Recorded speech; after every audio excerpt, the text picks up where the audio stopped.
reality tadi sudah saya sampaikan belum? Mas Arya. Seminar Mbak Hanifah. Tadi sampai mengatakan penilaian Pak terakhir. Oh, penilaian. Oke, baik. Jadi ketika teman-teman itu bisa membuat alat ukur ya, alat penilaian terhadap bukan hanya pengetahuan. Kalau pengetahuan sudah banyak ya, sudah banyak.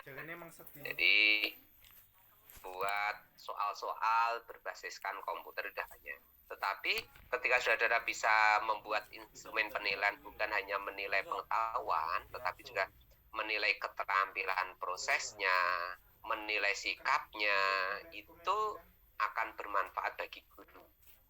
Dan saat ini belum banyak itu dilakukan, dikembangkan. Maka ketika teman-teman bisa membuat seperti itu termasuk teknologi tepat guna ya. Di kurikulum Merdeka, kurikulum yang akan kita laksanakan ke depan, teman-teman sudah membaca kemarin ya di yang kita bagi pada teman-teman bahwa proses pembelajarannya itu kan ada pengetahuan, CP-nya ada CP pengetahuan dan ada CP keterampilan proses sains kalau tidak salah ya, keterampilan proses sains. Nah, di keterampilan proses sains ini nampaknya belum banyak dilakukan penyusunan bagaimana alat mengukurnya ya, termasuk bagaimana mengadministrasi sistem penilaian untuk keterampilan. Nah, teman-teman bisa mengembangkan itu dan itu bisa dimanfaatkan oleh teman-teman yang lain ya, oleh guru yang lain. Hal demikian itu dinamakan teknologi tepat.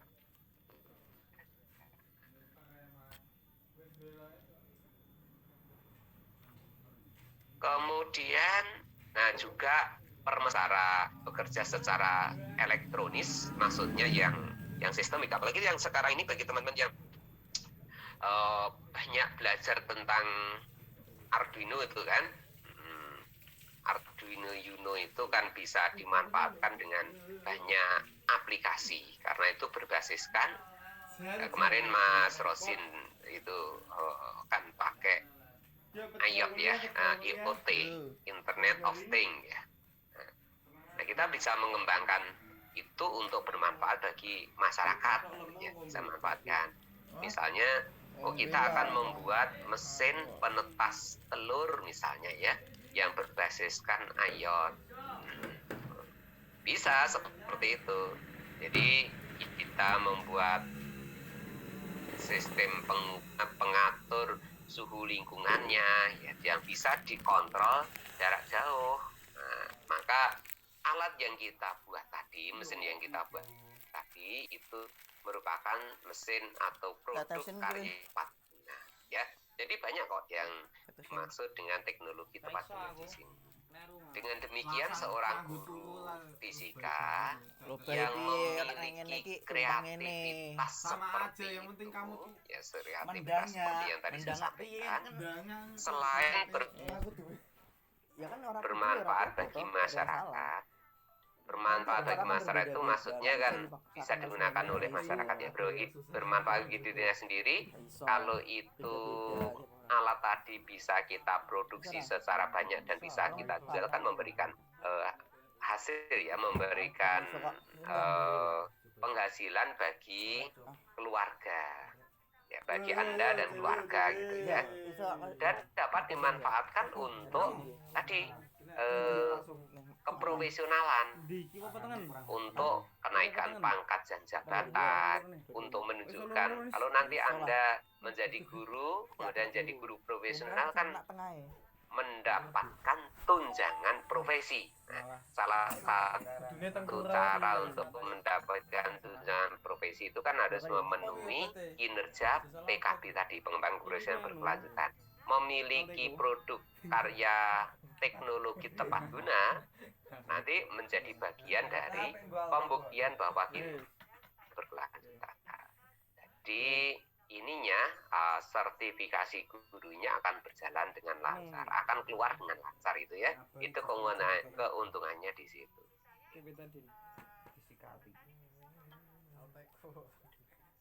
Enak lho, yen mbah-mbah ngono kuwi. salah dikira tetes mentai ternyata Lego. Bahan Ngawur gitu itu hasil penemuan baru. Jadi tidak hanya ya produk berupa barang, bahan itu juga bisa jadi teknologi tepat guna. Misalnya aja Anda berada pada daerah yang memiliki produksi pohon kelapa misalnya yang melimpah, ya, pohon kelapa yang melimpah, lalu Anda bisa memanfaatkan segala yang ada di pohon kelapa tadi untuk kehidupan ya gitu ya, untuk kehidupan gitu. Mulai dari kalau jelas ya, kalau kelapa sudah jelas ya. Kemudian sabutnya itu dapat tidak harus menjadi produk jadi ya. Sabutnya tadi dibersihkan sehingga menjadi serat-serat sabut kelapa. Jadi bahan gitu ya. Jadi bahan yang nanti bisa dimanfaatkan oleh masyarakat untuk kepentingan.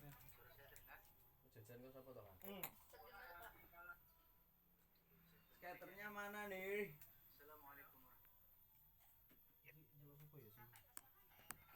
Duh, terlempar-lempar terus ya.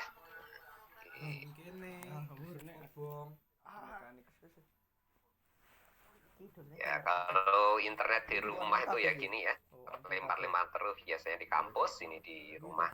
Kalau setiap 1 bulan, mungkin bagi Anda yang jarang ke kampus ya, setiap bulan itu kan ada bebas emisi. Hari Jumat itu ada Jumat tertentu bebas. Harusnya bebas emisi itu Jumat yang lalu tanggal 3. Tetapi tanggal 3 itu kan masih seleksi atau tes masuk perguruan tinggi ya. Nah, masih ada LPTMP, apa itu ya, pokoknya tes masuk perguruan tinggi lah itu ya. Maka kemarin ditiadakan karena tes itu sudah selesai, maka hari ini sebagai pengganti bebas emisi minggu yang lalu yang tertunda. Dan juga hari ini ada kegiatan di Danau Wenes kalau tidak salah, betul ya Mbak Sinta?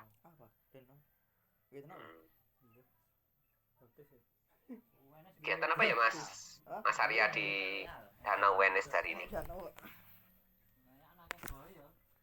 Akustik, Mbak. Oh, lek akustik ya. Lek akustik itu. Baik. Oke, jadi itu sudah menjadi karya teknologi tepat guna.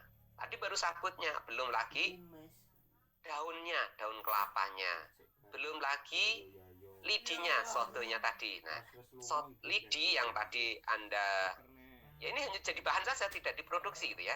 Tapi Anda kemas dengan bagus, dibersihkan dari daun kelapanya, kemudian dibersihkan, dibuat yang rapi, yang standar ukurannya sama begitu. Lalu bahan tadi itu bisa ditawarkan, dijual, gitu kan, ditawarkan. Nah, ditawarkan, dijual, Anda dapat keuntungan. Proses produk yang tadi Anda kemas tadi, Anda buat tadi, itu dapat diusulkan untuk karya teknologi tepat. Nah, kayak contoh begitu, jadi bahan. Ya. Batok kelapanya dibakar jadi arang, lalu arangnya tadi dibuat dengan ukuran tertentu. Kalau hanya arang saja, arang batok kelapa itu kan bahan yang biasa kan, yang dipakai oleh tukang sate ayam itu kan pakai arang batok kelapa, dan itu mahal sekali loh arang batok kelapa itu ya. Nah, Anda arangnya tadi dibuat serbuk, kemudian dipres menjadi apa namanya, bracket ya. Hanya dikemas kecil seperti pil lah gitu ya. Nah, atau palet-palet begitu, atau paket-paket begitu ya. Nanti itu yang ditawarkan, dijual gitu. Jadi bahan, entah nanti orang mau menggunakan itu sebagai pengganti batu bara misalnya, atau pengganti tadi ya arang yang digunakan oleh tukang sate misalnya, orang tukang sate zaman modern, dibuat ukuran dengan dengan kotak-kotak seukuran 1 cm misalnya. Ini diperlukan nanti teman-teman bagi penjual-penjual sate atau bakar-bakar gitu kan. Nah, itu menjadi bahan yang bermanfaat bagi masyarakat ya. Dimanfaatkan. Nah, kegiatan seperti itu termasuk teknologi tepat guna. Oke. Kalau Mbak Sinta itu rumahnya mana tuh aslinya? Killer kok. Klaten ya. Akbar. Banyak enggak pohon kelapa di lingkungannya? Biasanya paling banyak pohon kelapa itu di lingkungan pantai. Baik itu pantai utara maupun pantai selatan itu sangat berlimpah pohon kelapa. Nah, itu bisa dimanfaatkan tadi ya. Gitu.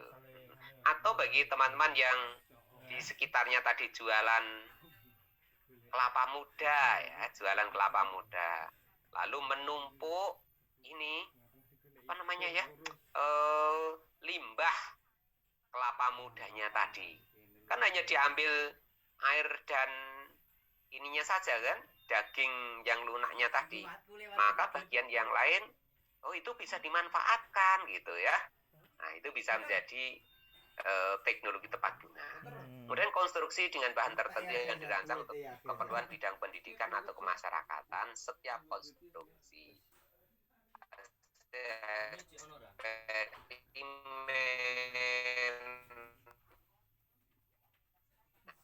kalau yang nomor bawahnya ya hasil eksperimen ini eksperimen sungguhan loh ya, ini eksperimen untuk setiap hasil yang sifatnya umum ya, jadi betul-betul eksperimen sains. Kemudian hasil pengembangan metodologi pembelajaran dan penilaian. Anda mengembangkan metodologi pembelajaran atau metodologi penilaian itu bisa diusulkan menjadi teknologi tepat guna.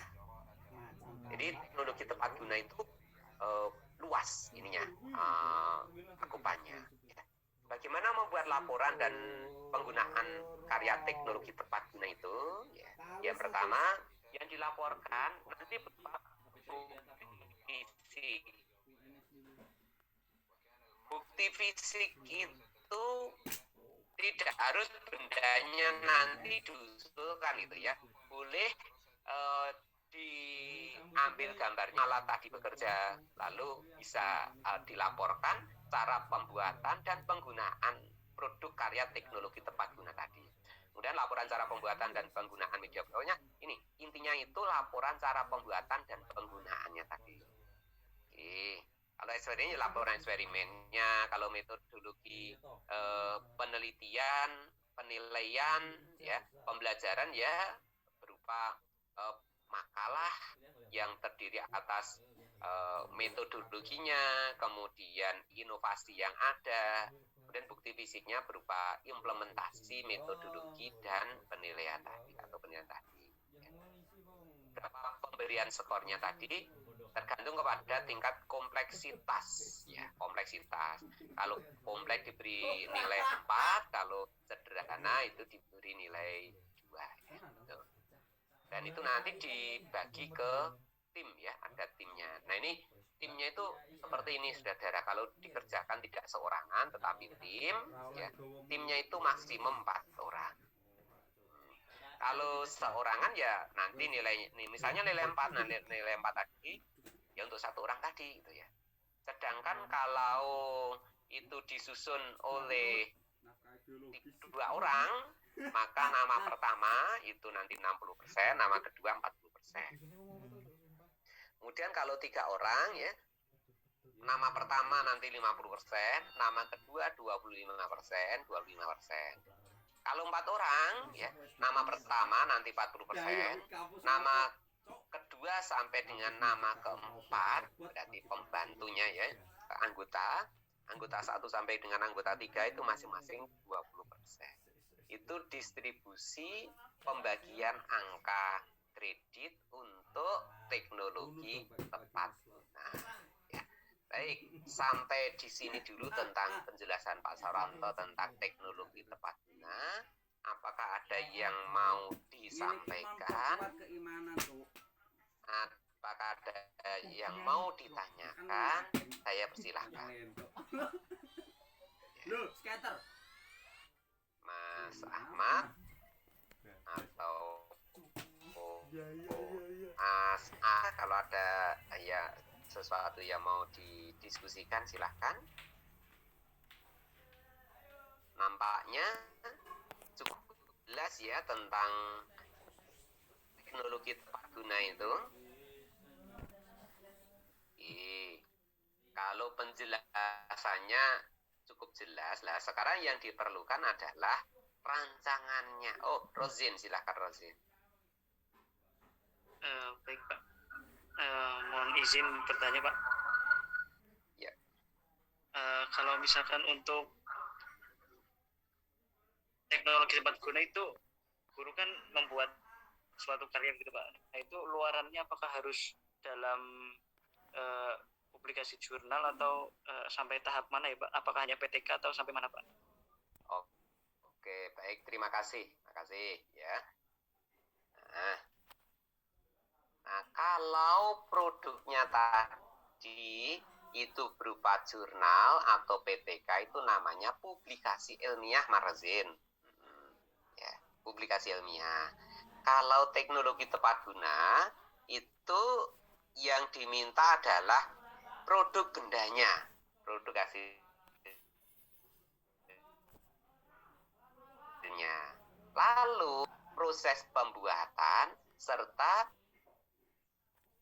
proses jalannya tadi, produk tadi. Bagaimana cara membuat dan cara menggunakan ya, produk yang Anda buat tadi. Kalau misalnya Anda membuat tadi ya, augmented reality untuk pembelajaran kuantum misalnya. Augmented reality untuk pembelajaran kuantum ya. Nah, nanti yang perlu dilaporkan adalah bagaimana cara membuat augmented reality-nya tadi. Lalu yang kedua, bagaimana cara menggunakan augmented reality-nya tadi sampai dengan diperoleh data-data dan data-data tadi dianalisis untuk dilaporkan. Itu ya Mas Rosin ya. Kalau jurnal ataupun laporan berupa tadi ya PTK pelaksanaan tadi itu namanya karya publikasi ilmiah, maaf ya, publikasi ilmiah. Untuk karya teknologi tepat guna, karya inovatif itu yang diminta adalah produknya. Ya, produknya. Maka seperti minggu yang lalu atau 2 minggu yang lalu kita bicara tentang petunjuk praktikum, itu yang diminta praktikumnya, lalu nanti kan kalau foto sudah pernah kita lihat ya, proses foto atau video proses melakukan praktikum dengan alat yang dibuat serta data dan hasil analisisnya terhadap alat yang tadi petunjuk praktikum yang dibuat tadi. Begitu Mas Rosin.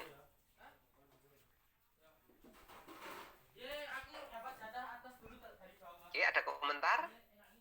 Oke Pak, berarti kalau misalkan untuk TTG itu sendiri itu spesifik di produknya. Kalau misalkan TTG-nya mau dilaporkan secara ilmiah, nanti bisa ke publikasi ilmiah seperti itu ya Pak, berarti Pak? Iya, betul. Yeah. Jadi kalau TTG, kalau karya inovatif itu bendanya yang diminta, ya. Kalau dilaporkan dalam bentuk jurnal atau laporan penelitian kayak gitu, itu nanti masuknya di publikasi ilmiah. Jadi satu produk itu bisa untuk 2 komponen ya. Bisa kalau laporan ilmiahnya nanti bisa masuk ke publikasi ilmiah, laporan pembuatan benda dan cara penggunaannya dilengkapi dengan foto atau video itu menjadi karya inovatif. Gitu ya.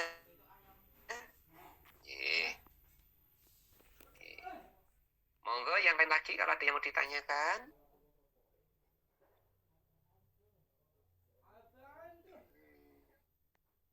Oke, jika tidak ada yang mau ditanyakan, ya tidak ada yang mau ditanyakan, ya silahkan sekarang masuk ke kelompok seperti kelompok Kalau minggu yang lalu kan laki-lakinya ternyata ngumpul jadi satu tempat ya. Nah, gitu.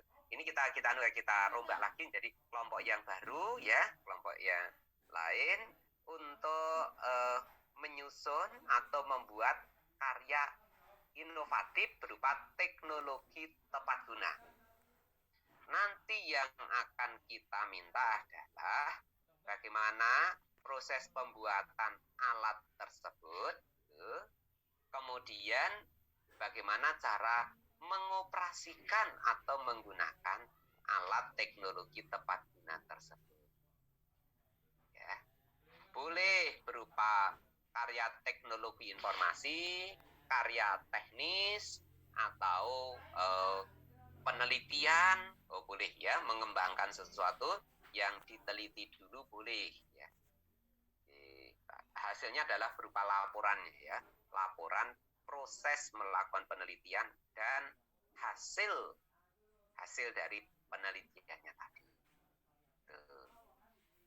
Oke ya. Baik, sekarang saya kelompokkan, saya akan breakout menjadi 3 ruang. Natasha, Randy di kelompok 1. Arya. Saya pindah Arya ke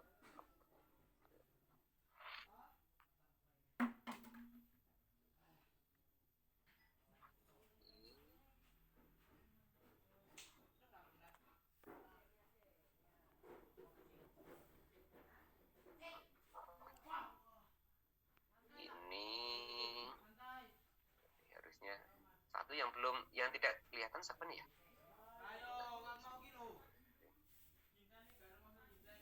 Ya. Oke, baik, terima kasih. Silahkan Anda masuk ke breakout room.